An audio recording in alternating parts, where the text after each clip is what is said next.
او قرآن کریم کې الله پاک فرمایي الیوم اکملت لکم دینکم واتممت علیکم نعمتی ورضیت لکم الاسلام دینا. الله پاک فرمایي ما تاسو لپاره دین مکمل کو باس.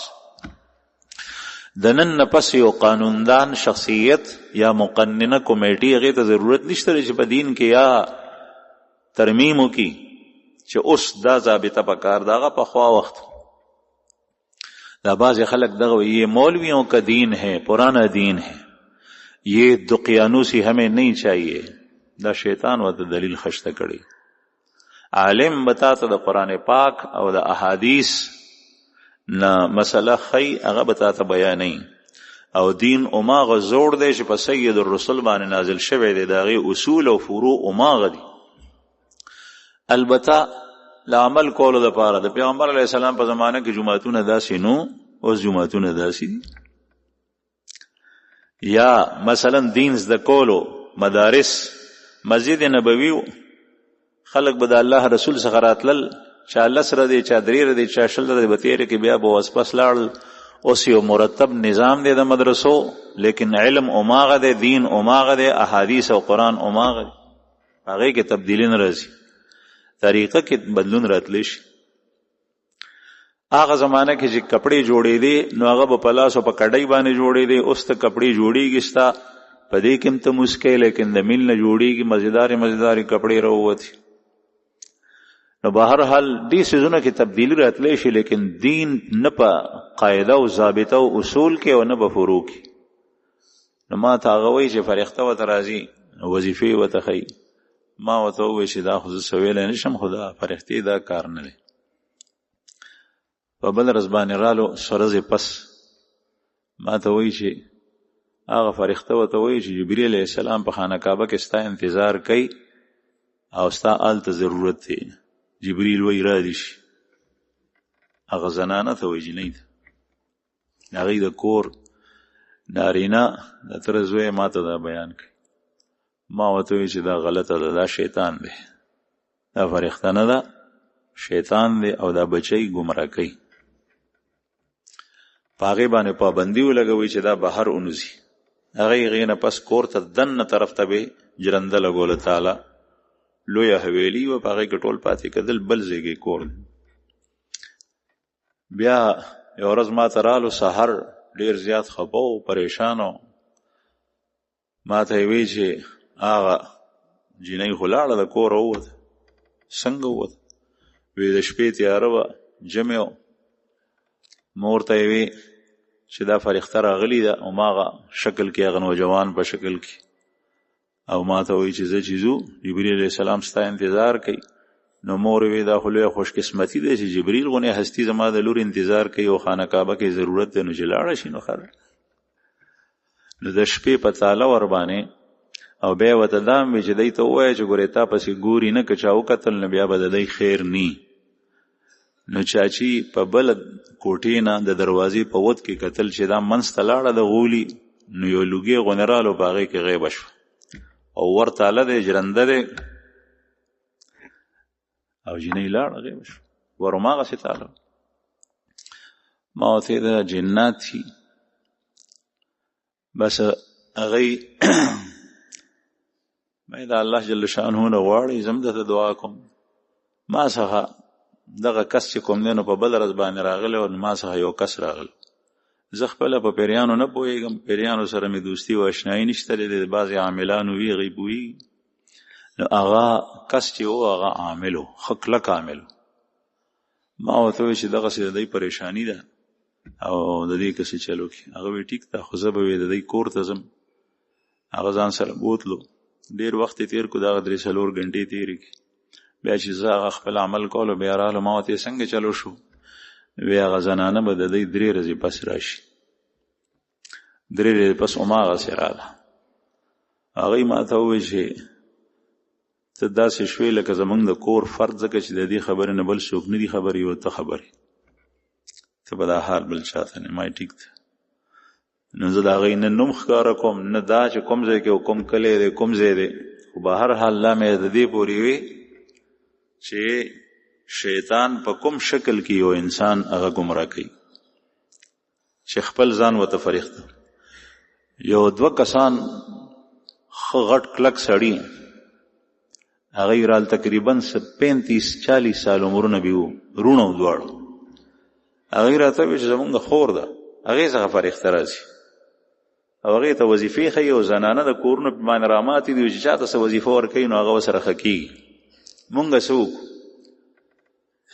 ما وته زه سوچ وکم او مې فرښتہ خو وظیفو خول د بار نه راځي همدغه سي خو ماته چې مزید سم معلومات راکې نو زه به بیا سویم نو ورځ براله ماته وایي چې هغه خور ته زمونږ هغه فرښتہ وایي چې ته نور هر څه کو خو د قران پاک تلاوت مګوا ما ته دا فرښتہ نه د شیطان قران کریم تلاوت د الله رسول منصب یتلو علیہم آیاته و یزکیہم دا پیغمبر په پدی باندې د قران آیتونه تلاوت کوي او زمونږ کابر حضرت عثمان ذوالنورین رضی الله عنه خلیفہ ثالث فرمایي چې زه نه پوهیږم چې یو مؤمن مسلمان به د قران پاک د تلاوت نه زړه څنګه ډک شي او زمونږ په کابرو کې مولانا حضرت مولانا فضل الرحمن گنج مراد آبادی رحمه الله بزرگ تیر شوی دی په 14 صدی هجری کې هندوستان کې آغا داسې حالتو چې یوزل حضرت مولانا اشرف علی تھانوی رحمہ اللہ دا فرمائیں کہ میں اشرف علی کیا بتاؤں جب میں سجدے میں جاتا ہوں تو مجھے ایسا محسوس ہوتا ہے جیسے اللہ تعالیٰ نے مجھے چوم لیا چې کله سجدی ته لاړ شم ما ته داسې محسوسیږي لکه چې الله جل شانه خپل دا جدا مقامی بعض خلکو ته الله جل شانه نصیب کی دغه کس په آخر کې د مشغله د قران او د احادیث لستلو بس او چې به نشول ویلې په خپل نه به بل د بیماری کې پروتو سایم په دې حالت کې دلی چې بل ته به ما ته وایا او دی وی چې میرا قرآن کریم کی تلاوت سے جی نہیں بھرتا او یو کس توی خپل خادم تا اگر آپ کو پتہ چلے کہ قرآن کریم کی تلاوت میں کیا لذت اور کیا مزہ ہے تو چیخے گا چلائے گا اس خوشی میں اور اپنے آپ کو سمجھے گا بھی نہیں کہ میں کیا ہوں اور جنگل کی طرف جائے گا زنگل تبوز جگہ بوئے دس لذت محسوس ہو قرآن کریم خو قرآن نو موتی چې د قرآن پاک د تلاوت نه منی کړي نو دا شیطان دی او د شیطانانو بلار دی غټ شیطان وسوکو مې بالکل چې دا کس پرې نه دی کبا هغه باندې پابند نشي کوله نو دا زنانه بهر ته مو پرې دی او دا خلق دې څخه مو پرې دی ما ته بس بیغمش نو اخه تکړه خلق بس په اخذ باندې پابندي ولګول بهر حال عرض می دا کولو چې کله چې شیطان او فتنه راځي هغه په دې شکل کې نه راځي چې هغه په سوران صورت کې راځي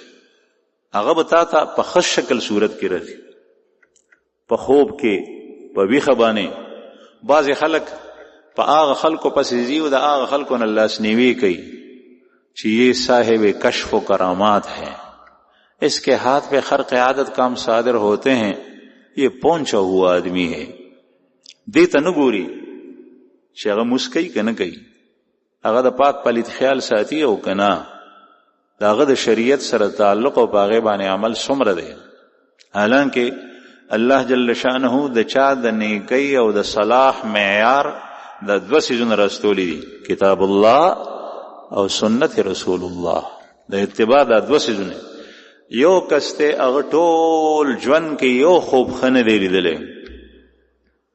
یو خوب خنه دی لیدل لیکن داغه ژوند داسې تیریږي چې هغه د حرام او نزان ساتي هغه خې پیسې ګټلې شي هغه داسې خوخيار دی داسې تجربه کار دی داسې هنرمند دی داسې صلاحیتونو والده چې هر قسم طرف نه پیسې پیدا کول شي لیکن د خپل ځان پاک او صاف په معاملاتو کې وساتلو په لږ رزق حلال باندې اکتفا وکا او د ډیرو د حرامو نه ځان وساتلو دی یو خوب نه دی لیدل دا سړی یہ پہنچا ہوا آدمی دا د شریعت متبع دی دا سړی د دې قابل دی چې د په صحبت کې کینی چې دا غرنګ پتا باندې اثر وکړي خوب نه دی لیدل کرامت نه دی ظاهر شوی خرق عادت کار هو جادوګرم اوکي هغه شیطانم کوي هغه خو مداریم کوي تب پاغه پسې نه زی تب ګوري چې د اعمال څنګه دي شریعت برابر دی وکنه ځکه قرآن کریم کې په هر مس کې په هر رکعت کې تاسو دا سورت وایي سوره فاتحه، په هغې کې د الله جل شأنه نه دعا غواړئ اهدنا الصراط المستقیم. اے الله، اے زمونږ ربه، مونږ ته نیغه لار وښیه. صراط مستقیم بیا دا کومه لار ده؟ صراط الذین انعمت علیهم غیر المغضوب علیهم ولا الضالین. دا هغه خلکو لار چې تا په هغې باندې انعام کړی دی. انعام نه مراد د مال انعام نه دی، د وزارت انعام نه دی، د عهدې او د منصب انعام نه دی، د ښه ګاډي انعام نه دی چې هغه سره د 5 کروڑ روپو ګاډی دی، د ښې بنګلې انعام نه دی، د ډیر بینک بیلنس انعام نه دی. انعام د نبوت دی، انعام د نیکی دی، انعام د پیغمبر د ملګرتیا دی، یا پیغمبر دی یا صدیق دی، یا د دین د پاره او د الله جل شانه په دین باندې داسې حقانیت ښکاره کو چې خپل سر یې هغې دپاره ورکو، د الله په لار کې شهید شو. او یا د حرامو او د ګناه نه ځان ساتي نیک کس دی. دا منال علم اولئک من النبیین والصدیقین والشهداء والصالحین وحسن اولئک رفیقا. الله جل شانه منعم علیهم بل ذکر کړي دي چې دا انبیا دي، صدیقین دي. انبیا خو انبیا شل چې په هغې وحی راځي. صدیقین هغه خلق شو چې چا پیغمبر منلی دی په ډومبي فرصت کې. شهدا هغه خلق دي چې د اسلام د حقانیت دپاره سر ورکړي، په ځان یې پروا نشته دی، د الله په لار کې شهید شي. او صالحین هغه خلق دي چې هغوی نیکوکار دي، هغوی چې کله ژوند تېروي نو د ګناه نه ځان ساتي، پردی حق را نه ونوالی شي، د الله حق تلفي ونه شي، د رسول الله صلی الله علیه وسلم حق تلفي ونه شي، د شریعت خلاف ورزي را نه وشي. هغه داسې قدم دي. دا کسان دي. نو فرمایي انعمت علیهم، یا الله د هغه چا لار راته وښیه چې تا په انعام کړی دی. غیر المغضوب علیهم، د هغه چا لار نه، د هغه منفي پهلو دی چې ستا غضب او غصه په هغې نازله شوي ده. ولا الضالین، او نه ګمراه. د الله جل شانه دوه څیزونه ذکر کړي. بیا الف لام میم ذلک الکتاب، قانون دی او کتاب دی. دې کې اشاره دې طرف ته شوه چې هغه سړی به په هدایت باندې وي چې کوم په قانون باندې عمل کوي، په قرآن کریم، په دستور حیات او د قرآن کریم د زده کړې دپاره رجال هم مني، پیغمبر مني، صحابه کرام مني.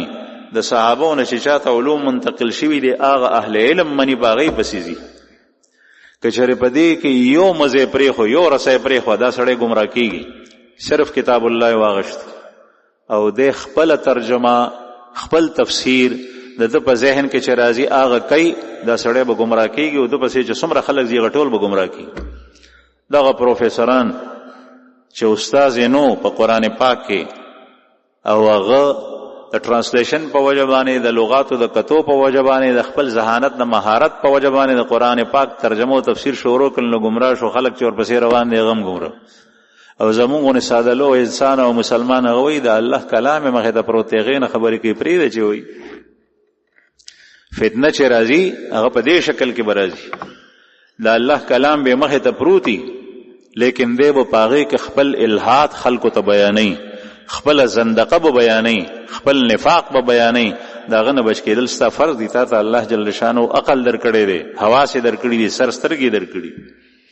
ته هغه کسان په کتاب الله وګوره چې قرآن کریم چې چاته ښه ویلي دا هغسې دی او که نه. بیا چې کله هغه ښه سړی معلوم شو اوس قرآن د هغه نه ووایه. بعضې خلک رجالو پسې لاړ شي، صرف شخصیت پرستی په هغې کې راشي او قرآن ته نه ګوري، کتاب الله ته. و یہ پہنچا ہوا آدمی پلیت غلیت په نجاساتو کې ککړ پروتي او دا هغه سره کینې، هغه به چې ته په فوټپات باندې پروت دی، به ورته وایي چې ما ته دعا وکړه. او چې هغه څه وایي بس د هغه په خبرو باندې رنګي. اس کے دعاؤں سے میں رنگ ہوں، اس کی دعائیں مجھے لگی ہیں. هغه به حالانکه په خپله خطا وي، هغه مسکین به د ځان نه نی خبر. نو قرآن کریم کې الله جل شانه فرمایي صراط الذین انعمت علیهم، یا الله دا هغه چا لار دی. ونه وی صراط القرآن، صراطک، صراط الدین، صراط الاسلام، نه صراط الذین انعمت علیهم. دا لار به مونږ زده کوو د خپلو مشرانو نه، پیغمبر، صحابه کرام، تابعین، تب تابعین، اهل علم، ائمه مجتهدین، ته براه راست په خپل په حدیث باندې عمل نشي کوله. په داسې فتنو په زمانه کې موجود تا پیغمبر خو نه دی لیدلی. بیا د پیغمبر د حدیث مطلب څه دی؟ په هغې باندې صحابه ښه پوهېږي. بیا د صحابهو طرز زندگی ته نه دی لیدلی، په هغې باندې تابعین ښه پوهېږي. هغه حضرات چې کوم د هغې زمانې ته نږدې وو، امام ابو حنیفه رحمه الله او د رسول الله صلی الله علیه وسلم په منځ کې دو واسطې دي په احادیثو، او په خپل دغه تابعیت مسلم دی. سما کې اختلاف دی چې اورېدل احادیث د صحابو نه کړي دي که نه، لیکن صحابه یې لیدلي دي. هغه خلک چې د پیغمبر زمانې ته دومره نږدې دی، هغوی چې کوم تفسیر، کومه تشریح د احادیثو، تفسیر د قرآن تا ته بیانوي، هغه واخله. نه ده چې یو کس نن سبا تا ته وایي یا په خپل سمج باندې ته اعتماد وکړې، په هغې پسې لاړ شي، بیا به ګمراه کېږي، شیطان به دې ګمراه کوي. نو زما عزتمندو، نه په خوبونو ده، نه په ښه لباس ده، نه په پټکي ده، نه په جوبه ده، په اتباع شریعت باندې ده. قرآن پاک د رسول الله صلی الله علیه وسلم احادیث د هغه حضراتو نه واخلئ چې کوم شخصیات په هغې باندې عمل کوي، هله به د فتنو نه بچ کړي. داسې خلکو سره خپلې منګولې کلکې ولګوئ. ما نن سهار ملګرو ته خبره کوله چې ځان ته صحبت جوړ کړئ، ماحول ځان ته نیک جوړ کړئ. چې کله ماحول نیک شو، نو ستا د ایمان د بچ کېدو اوس ایمان دې محفوظ کېدی شي. او چې ماحول دې ځان ته نیک نه جوړ کړی، نو الله جل شانه دې زمونږ د ایمان حفاظت وکړي، بیا ایمان په داو لګېدی شي. د ښه ماحول جوړولو دپاره چا څخه لاړ شي، د هغه تلمس، د هغه په صحبت کې ناستې اختیار کړه، د هغه معاملاتو ته ګوره، د هغه اخلاقو ته ګوره، د هغه خبرو ته ګوره، د هغه ناستې ولاړې ته ګوره، د هغه وینا ته ګوره، هغه په قرآن پاک باندې وګوره. دا سړی بیا چې هغه څه وایي او هغه څه کوي، د هغه کړه هغه ګوره، د هغه په رنګ کې ځان رنګ کا. صبغة الله ومن احسن من الله صبغة ونحن له عابدون. قرآن کریم کے اللہ پاک فرمائی د صحابہ قول ذکر کئی، ہم اللہ کے رنگ میں رنگ ہے، رنگے ہوئے ہیں. ومن احسن من اللہ، اللہ کے رنگ سے کس کا رنگ اچھا ہے؟ اور اللہ تعالیٰ سے یہ رنگ سید الرسل خاتم النبیین صلی اللہ علیہ وسلم اور آپ سے پہلے انبیاء کرام نے لیا ہے. او بیا د پیغمبر نه دغه رنگ صحابه وغشته دي، او د صحابو نه دغه رنگ تابعین وغشته. دغه سلسله په سلسله را روانه. هغه آبا او اجدادو پسې مزه چې کوم د شریعت خلاف کوي، مشرکینو به دغه دلیل د رسول الله صلی الله علیه وسلم مخه ته بیانولو، موږ خو د پلار نیکلار نه پریدو. قرآن کریم ځکه وایي اولو کان آباؤهم لا یعقلون شیئا، اگر که د دوی هغه پلاران او نیکونو سره ذره علم نشته، هیڅ باندې نه پوهېږي، عقل نم کار نه اخلي. داسې نه، زموږ رسم و رواج دا دی، تا هغه رسم و رواج په تن لرله. قرآن پاک د رسول الله صلی الله علیه وسلم احادیث د ائمه او مجتهدینو اجتهاد، په هغې پسې لاړ شه، هغې کې څه دي. نو عرض میں دا کولو زما عزتمندو چې قرآن کریم کې الله پاک فرمایي غیر المغضوب علیهم ولا الضالین، چې په چا باندې غضب شوی دی هغه خلکو اتباع نه. مغضوب علیه څوک دي؟ یو صحابه د رسول الله صلی الله علیه وسلم نه یو ځل تپوس چې یا رسول الله آیا دینه مراد یهود او نصارا دي؟ الله رسول فرمایل چې نور څوک دي؟ خو دغه مراد. مفسرین حضرات د دې عام معنا بیانوي، لیکن رسول الله صلی الله علیه وسلم صحابه ته په آسان شکل کې د هغې مثال وښود. یهود مغضوب علیه دي. مغضوب علیه هغه ته وایي چې هغه سره د علم، سره د کتاب د پوهې، دنیا محبت یې واغشتو، په مال پسې روان شو، هغه شاته پرېښو. دا مغضوب علیه دی، ګمراه شو. سره د پوهې سړی ګمراه شي، د باندې د خدای غضب وي، قهر وي. او ضالین عیسایان، نصارا، دین مراد هغه تپه ده چې هغه د جهالت د وجنه په شخصیت پرستی کې مبتلا شل او گمراه شو. قرآن کریم د هغې په باره کې فرمایي چې دا خلک وایي قالوا ان اللہ ثالث ثلاثہ، یہ لوگ کہتے ہیں کہ اللہ جل شانہ تینوں میں تیسرا ہے، په دریو کې دریم دی. وی خدایان درې چې یو ځای کې نو دی نه یو جوړي. نو هغوی د جهالت د وجنه گمراه شو. په دې امت کې داسې خلک دا الله رسول فرمایل چې بنی اسرائیل په دو او یو فرقو کې تقسیمو او زما د امت به په 73 او فرقو کې تقسیمیږي، یو به پاغي کې په سم باندې وي، دا دوا او یا ټول گمراهي. مان علیه و اصحابی، صحابه ته پوښتنه کو چې یا رسول الله دا سم به کومه وي چې زه په کومه لارې مو زما صحابه. دینه مراد دا د خپل مشران او صحابه په سي زئی دا غي طرز ژوندۍ ګوري. زما سنت کا خلی د صحابو نه واخلي. په دې کې اشاره ده دغه خپل مشران او هغه چې د پیغمبر علی السلام اتباع د چا نصیب شوی د باغی بس، او باقی چې کوم بیانو هغه گمراه دي.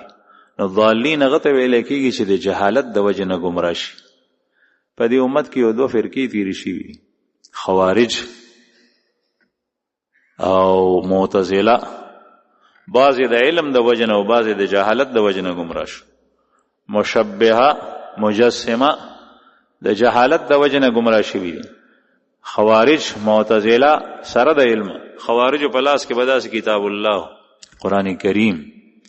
حضرت علی رضی الله عنه خلیفہ ثالث د رسول الله صلی الله علیه وسلم د ترزوی د پیغمبر علیه الصلاۃ والسلام زوم د حضرت فاطمی بی بی خاوند د حضرت حسن او حسین رضی الله عنهما پلار.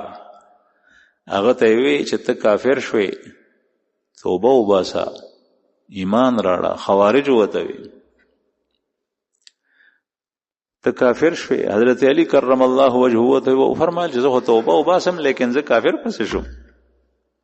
وی چې تا کتاب الله شته او دوک کسان په فیصله باندې تا اعتماد کو چې فیصله به دای کوي، په کتاب الله ولې فیصله نه کوي. حضرت علی سے بتاوي چې قران کریم په خپل الله جل شانو په دوه کسانو باندې د فیصله امر کړی دی. قران کریم کې الله جل شانه فرمایي کچره د خزي خاون په خپل کې ناجاقی رااله فبعثوا حکما من اهله وحکما من اهلها، بیا یو منصف یو درېمګړې د خاوند د طرف نه کینو او بل د خزي د طرف نه کینو، دوی چې خبره جوړه کا فبعثوا حکما من اهله وحکما من اهلها.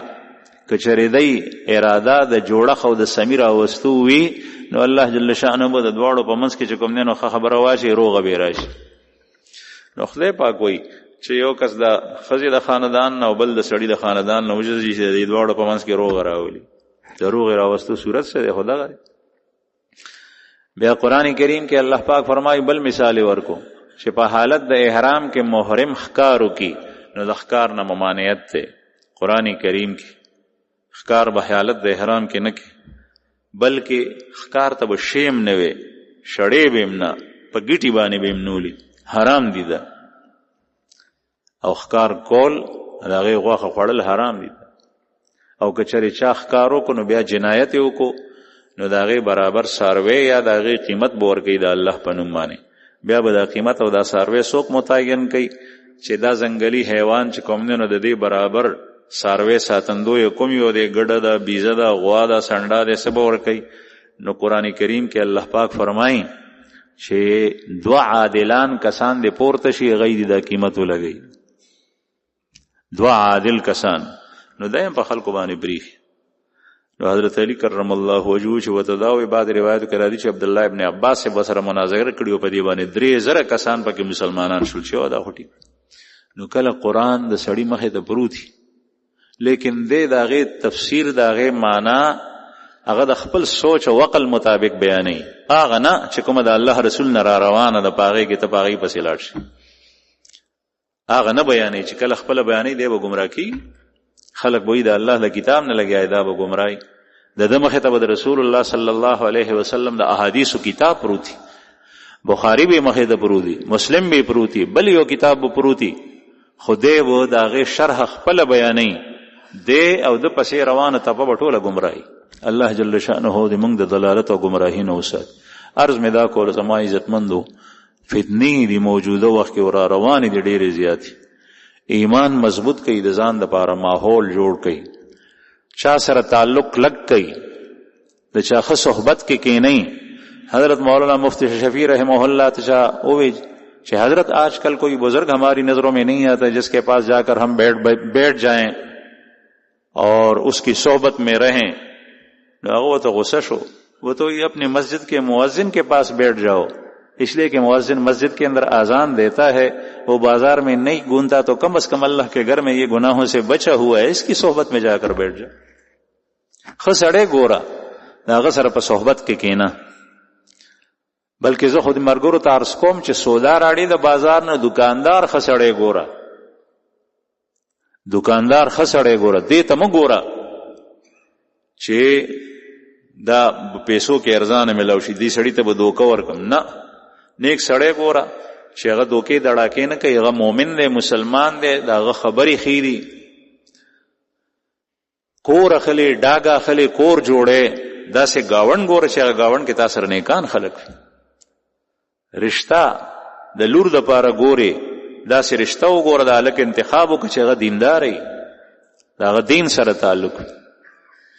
सय्यद इब्न मुसय्यब रहमहुल्लाह ताबीद गण शमेर साहबा किराम ने उलूम व हदीस द रसूलुल्लाह सल्लल्लाहु अलैहि वसल्लम अगश्तरी बादशाह ते न द शहजादा द पारा लुर गुस्ता अब्दुल मलिक इब्न मरवान ते न द खपल ज़ुई द वलीद द पारा चगम बिया बादशाह लुर गुस्ता वरनक इंतहाई हसीन और जमील बचईवा मदीना मुनव्वरा की अयोध्या से कस्ते वर के द प्लार ने यतीम पाते शे और खज़ अमड़श व कोंडो هغه ته ورک او هغه سره 3 روپۍ وی ټول ټاله د مہر 3 روپۍ وی به جیب کې لاس نه نهستو پیسې راوېستې هغه ته ورک وی دا والا ځان ته سامان والا هغه سترګو نوخ کې به دی چاوته وی چې شاهزاده ته دی ورنکا او دته دی ورک دی خوار سره سړي وته وی چې زه د خپل بچي د پاره انتخاب کوم او زه په دې پوهیږم ما د خپل بچي تربیت خ کړو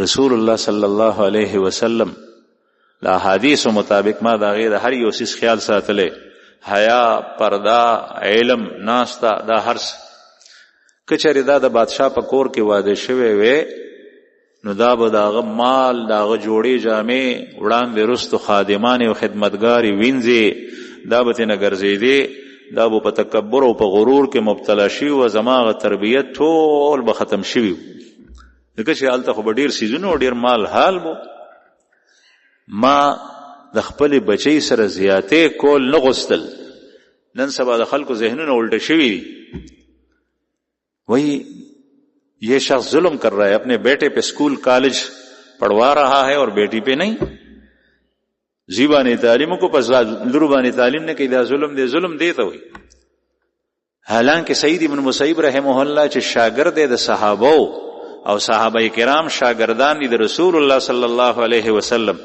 اغه ظلم دیته وی چې د یو بادشاہ پکور کې شاهزاده تخپل لور ور کې چې داغه اخلاق خراب شي داغه پرده خراب شي داغه دینداری کې فرق راشي داغه ناس ته ولاړ هغه په تکبر کې مبتلا شي په غرور کې مبتلا شي هغه ظلم دیته وی ما د خپل بچی سره ظلم کول نه غوستل ځکه ما د دې رښتیا انتخاب او دغه کس ابو ودا چې شاته مې ور کړی دا د ډېر زیات نه دا زما خوښ شو په تقوا کې للهیت کې ځکه مې د تورک عرض مې دا کول زما عزتمندو چې د فتنو په دور کې د خپل ایمان خیال ساتل سوچ کول پکار دی چې دا سړی ما ته خبره کوي دا زما خیرخواه دی او کدا شیطان ما ته راغلی دی انساني شکل صورت کې الله جل شانه دې زمونږ پوهه نصیب کړي زمونږ د ایمانونو دی الله پاک حفاظت وکړي او الله پاک دې مونږ د هر شرنا فتنینا وساتي واخر دعوانا الحمد لله.